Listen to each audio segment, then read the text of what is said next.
Estamos en comunicación con el doctor Gonzalo Davini, que es asesor legal de la UART y también socio a cargo del Departamento de Riesgos del Trabajo de Estudio Bulló. Gonzalo, buenos días. Fernando te saluda. Hola Fernando, buenos días. ¿Cómo están? Bien, bien. Gracias por estar hoy en los micrófonos de nuestro programa. Bueno, justamente contábamos, ¿no? Hace apenas 3 semanas charlábamos también en este caso con Guillermo Michel, porque había salido la reglamentación que tenía que ver con la cobertura para el tema del teletrabajo, del home office, pero faltaba esto y obviamente que había mucha preocupación, sobre todo en lo que tiene que ver con entidades representantes de trabajadores de la salud. Finalmente salió el DNU 367. Sí, antes que nada, gracias por la invitación. Y la verdad que era algo que veníamos esperando, básicamente.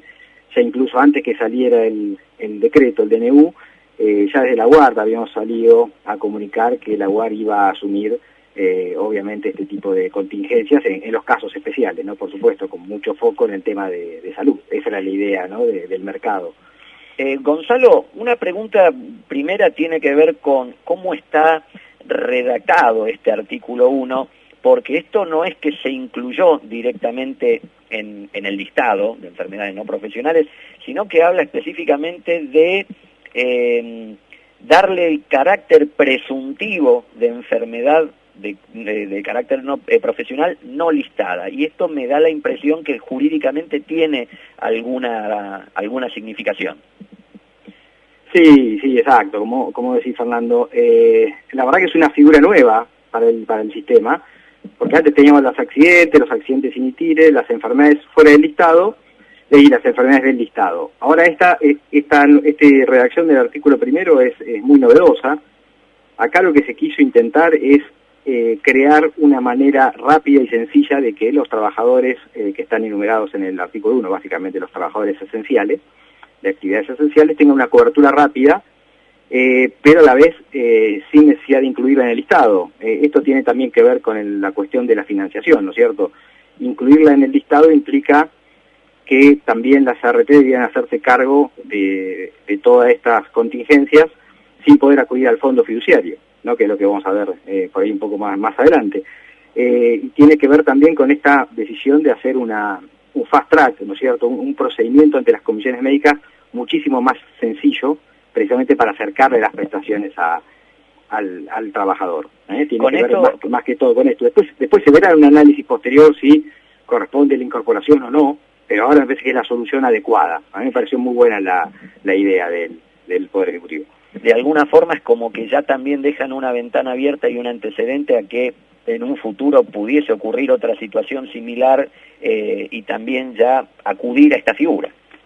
Sí, me parece. Por eso te decía, es muy ingeniosa la figura de la enfermedad profesional no listada, porque da seguridad en el sentido que se va a considerar que presuntivamente la enfermedad tiene relación con el trabajo, básicamente, pero a su vez permite también incorporar, como decís, eventualmente en el futuro alguna situación similar, ¿no? Obvio. Sí, me parece muy buena la figura esta. Gonzalo, analicemos por un momento, cuál sería hoy el protocolo de atención, donde claramente, charlábamos en la previa, hay situaciones diferentes, claramente lo que son el personal que tiene relación con el área de salud y el cuidado de enfermos, y otras actividades que están, el empleado de un supermercado, pero que la presunción es distinta. Exacto. Mira, la diferencia... Primero y principal, me parece que es bueno que quede claro que el sistema va a cubrir aquellos casos que son efectivamente diagnosticados como COVID-19, ¿no? El sistema va a empezar a funcionar a partir de esta determinación, que sabemos que lo hace Salud Pública a través de los organismos autorizados, y a partir de eso que se dispara este protocolo. En el caso, la diferencia que hace es que para los trabajadores esenciales, básicamente todos, incluyendo los trabajadores de salud, se presume que es una enfermedad profesional. Esta es una primera presunción que rige para todo el universo de trabajadores esenciales. Ahora bien, existe una segunda presunción que se dispara en principio solo para los agentes de salud, o sea, los trabajadores de la actividad de la salud, que tiene que ver con la presunción de la relación causal directa e inmediata entre el trabajo y la enfermedad. ¿Cuál es la diferencia entre estas dos cuestiones? Que en la primera cuestión, si bien se presume la enfermedad como profesional, esto hace que las ART no puedan rechazar el siniestro, porque existe esta presunción. Pero esta presunción no basta como para determinar que es la ART debe hacerse cargo del problema, sino que debe probarse en el caso puntual de estos trabajadores que hubo relación con el trabajo. En cambio, en la segunda presunción, que cubre a los trabajadores de la salud, en este otro caso se presume también la relación causal. Y acá se invierte la carga de la prueba. Es la ART la que va a tener que determinar que en ese caso concreto, de ese trabajador de la salud, la enfermedad no es profesional. Por ejemplo, digamos, si se conoce que el médico, el enfermero, el asistente de salud, por ejemplo, estuvo de viaje en el exterior en países con riesgo de gravedad, y que ahí básicamente tiene una más posibilidad de haber contraído la enfermedad en ese lugar que en sus tareas habituales. No sé si fue clara la diferencia. Entonces, a ver, por el contrario, en aquellas actividades que no tienen ese contacto directo con un paciente, ahí sí la carga de la prueba la sigue teniendo quien aduce que se enfermó en ejercicio de su tarea. Exactamente, ahí todavía la tiene. Lo que sí va a tener es la presunción de que es laboral, por lo tanto la RT no va a poder rechazarlo y lo tiene que atender en el camino. Correcto. Esa es la diferencia. La idea es que no quede sin atención ningún trabajador de los trabajadores, de lo que son trabajadores esenciales. Después sí las cargas, y también hay una segunda cuestión, que también se invierte la carga de la prueba para aquellos trabajadores esenciales, no de salud, sino esenciales, no salud, que prueben que en la actividad que realizan o por algún motivo particular estaban expuestos a un mayor riesgo de contagio de coronavirus. Por ejemplo, una persona que trabaja en un supermercado, y en ese supermercado hubo, por ejemplo, otros 6 o 7 casos de trabajadores que hayan contraído el virus, ¿no? En ese caso, ya hemos tenido también se invierte la carga de la prueba. Que ya digo, también hemos tenido ya en las noticias algunos. Sin duda que debe ser todo un tema cuando se afronta una nueva enfermedad como esta, lo que vendrá después y el análisis de cuáles son las incapacidades, porque también decíamos, todavía no sabemos exactamente cuál es la afectación posterior que pueda tener alguien que se ve infectado del COVID-19. Algunos hablan de pérdida de olfato, no sé si figura en el baremo, o sea, pérdida de olfato, sí los problemas pulmonares. Exacto. Acá el tema tenemos que hacer una patología novedosa que no está en el listado, posiblemente tengamos una laguna en lo que es el baremo, pero ojo, la laguna por ahí podría llegar a ser para estos casos de pérdida de olfato o situaciones que podrían darse en algunos casos particulares, pero lo que tiene que ver con las afecciones respiratorias o lo que pueden las consecuencias en el sistema pulmonar, eso está previsto en el baremo y se va a poder determinar algún tipo de incapacidad. Igual, por lo que estamos viendo de las estadísticas mundiales, un porcentaje muy bajo queda con algún tipo o algún grado de incapacidad permanente.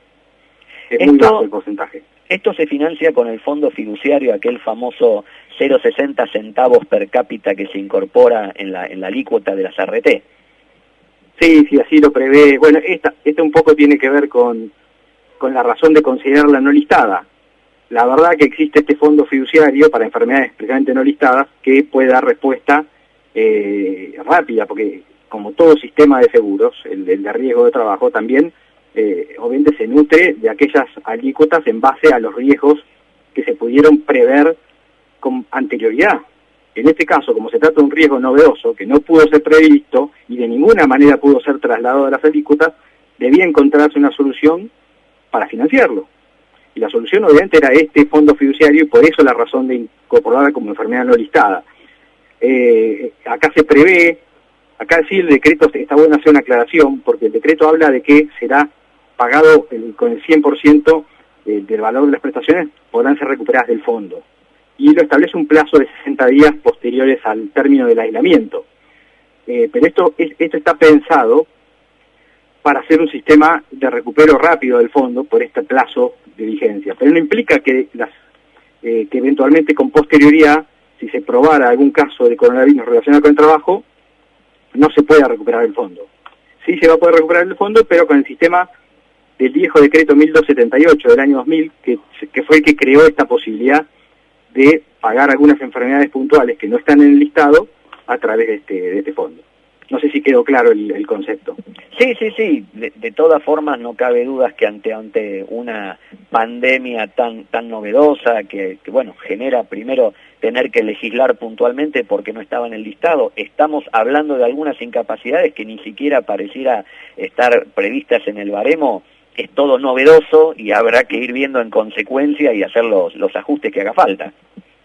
Sí, es todo muy nuevo. Todos los días nos encontramos con legislación nueva, o un decreto, una decisión administrativa, una decisión de la jefatura de gabinete. Es constante el bombardeo normativo y el tratar de afrontar, ¿no?, esta situación tan novedosa de la pandemia, ¿no? Porque claramente el sistema de riesgo de trabajo no preveía nada que tenga que ver con estas situaciones, como seguro me refiero, ¿no? La cuestión de la pandemia no estuvo nunca contemplada en ninguna normativa. Sí, y relacionada con riesgo de trabajo, ¿no? Y cuando empiece a funcionar virtualmente o como sea las cámaras, también asistiremos a infinidad de proyectos que tienen que ver con el seguro. En autos hay infinidad, pero ayer leíamos justamente un proyecto del diputado Soria, que es el presidente del Partido Justicialista de Río Negro, que propone que las ART solo cobren por los trabajadores que salen de su casa. O sea, parece que el teletrabajo no ha sido regulado o que no hay exposición a riesgo. Digo, ¿cuánto de esto con poco conocimiento del mercado estamos asistiendo? Sí, sinceramente, mira, sin querer faltarle respeto al diputado, me parece un disparate, sinceramente. Por ahí es alguien que no entiende de seguros, porque claramente si se va a poder cubrir o sea, van a pagar solamente para la cobertura del personal esencial, imaginemos que quedan afuera de la cobertura todos los trabajadores que pueden adquirir alguna patología o sufrir algún accidente teletrabajando y no estarían cubiertos porque no tendrían paga la alícuota del seguro, como si solamente los trabajadores pudieran sufrir alguna contingencia relacionada con el coronavirus en esta época. La verdad que, y aparte no funciona así el sistema de seguros. El sistema de seguros en general siempre funcionó cubriendo obviamente casos en que sabemos que por ahí no van a es lo mismo que por ahí no pagar al trabajador que está de vacaciones o que tiene alguna licencia especial, tampoco se le paga. Sin duda, cuando uno analiza y fundamentalmente cuando puede leer la exposición de motivos, ve una verdadera fábrica de humo, pero en fin, ya iremos viendo cada caso. Gonzalo, estamos preguntando a los entrevistados, después de, no sé, ya perdí la cuenta de cuántos días de cuarentena, ¿te dio el tiempo para adquirir alguna nueva habilidad profesional, algo que vos digas, bueno, el tiempo no sé, leí tal obra, agregué algo a mi cartera de utilidades? Es interesante. La verdad que yo creo que todos aprendimos algo de esto y vamos a aprender muchas cosas. En mi caso particular, yo creo que lo que yo creo que más he desarrollado es la flexibilidad. La flexibilidad para varias cosas, pero principalmente para adaptarme a cosas nuevas y aprender a verlas desde otro punto de vista. Uno o por lo menos cuando me pasó que venía esta situación particular y me hablaban de, bueno, que esto lo tiene que cubrir el seguro, y yo decía, pero ¿cómo va a hacer esto? Es imposible hacer una cosa así, y sin embargo tuve que cambiar el chip en la cabeza, ¿no? Y de poder verlo desde otro punto de vista, por ahí tirar abajo algunos preconceptos jurídicos que tenía sobre esta situación y adaptarme, sobre todo a flexibilización y adaptación a todos los cambios estos que son diarios, pero hora tras hora cambia la situación. Muy bien, Gonzalo Davini, asesor legal de la UART, socio del Estudio Bulló, una vez más. Gracias por haber pasado hoy por los micrófonos de nuestro programa y bueno, a seguir cuidándose en casa. Bueno, muchas gracias y gracias por la invitación y bueno, cuídense mucho todos y seguramente vamos a salir pronto de todo esto. Ojalá. Fuerte abrazo. Un abrazo, chao, chao.